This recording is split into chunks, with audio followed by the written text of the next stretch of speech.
美英等北约国家认为乌克兰无法直接对抗俄军以 T72B3、T80 BBM、T90M 坦克为代表的地面装甲集群。为此，他们对乌克兰的军事援助就提供大量的反坦克武器，主要包括美国的标枪和英国的 NLAW 便携式反坦克导弹。那么 T72、T80、T90坦克与标枪反坦克导弹正面对抗，那么矛与盾较量谁更强呢？俄罗斯陆军是一支机械化程度非常高的部队，但装备先进程度不是很高。大多数坦克仍是 T72系列，总数达2030辆，而 T80系列是450辆 ，T90系列是370辆。俄军此次投入的坦克主要是 T72B3，少数是 T80 BBM 和 T90M。以俄军最先进的 T90M 坦克为例，战斗权重约为46.5吨，但却有着非常不错的机动越野性能，有6对直径730毫米的钢制负重轮，最大公路行驶速度60公里每小时，越野速度45公里每小时，可射水1.8米，可跨壕沟2.8米，爬上60度斜坡。而乌克兰大部分陆地都是平原 ，T90M 就能快速进行纵深突进。在火力方面 ，T90M 的主炮是一门2A46M 模型125毫米滑膛炮，除发射穿甲弹、破墙弹和榴弹外，还可发射9M119炮射导弹，能远距离攻击对方防御工事、坦克或低飞的直升机。此外 ，T90M 还装备自动装弹系统以及先进的火控和观瞄测距装置，命中率较高，能昼夜静对动、动对动的系统。可见 T90M 的攻击能力是非常强的，在世界范围处于一流水平。不过，作为在战场正面硬刚的装备，要有效发挥出战力，还要看防护能力如何。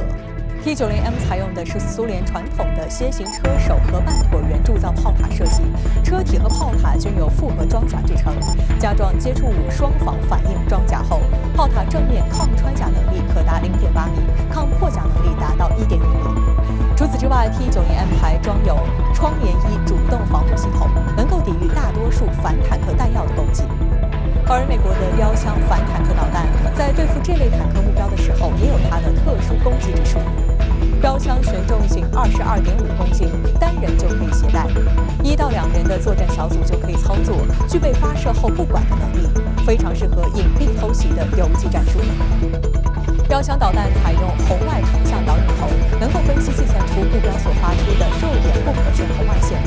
在导弹飞行过程中不断对目标进行识别和跟踪，直到命中。也就是说，标枪具有发射后不管的能力，射手打了就能跑，自身生存能力显著提高。标枪采用串联战斗部，最前方的战斗部先引爆目标的反应装甲，后面的战斗部再去穿透主装甲。而且标枪还有一招，就是能避开坦克最厚实、最抗揍的正面装甲，进行避实就虚的攻顶式攻击。据介绍，标枪拥有2个发动机，起飞发动机确保导弹低速飞出3米安全距离，然后续航发动机突破，使其以70度仰角高速爬升，到达目标上空后进入俯冲阶段。同时，制导系统对导弹进行调整，从目标防护力量薄弱的顶部打击目标。乌克兰方面称，乌军击毁了上百辆俄军坦克，但未有其他信息得到证实。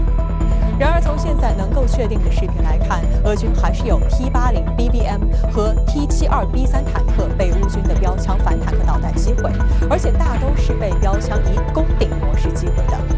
不过，在诸军兵种联合打击力量面前，单一的武器哪怕性能再先进，也不可能在对抗中获胜，因为俄军还有步兵战车、固定翼战机、武装直升机等力量进行支援。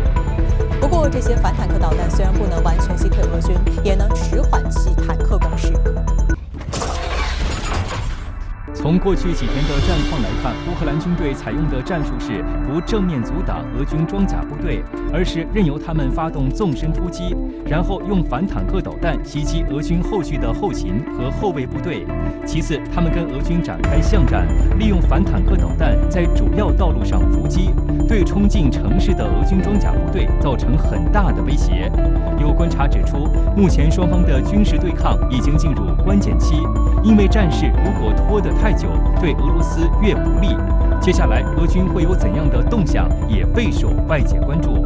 日前，有俄罗斯媒体报道称，俄军已经向乌克兰境内出动了240毫米重型迫击炮和203毫米重型榴弹炮，利用这2款拆楼利器加快巷战的速度。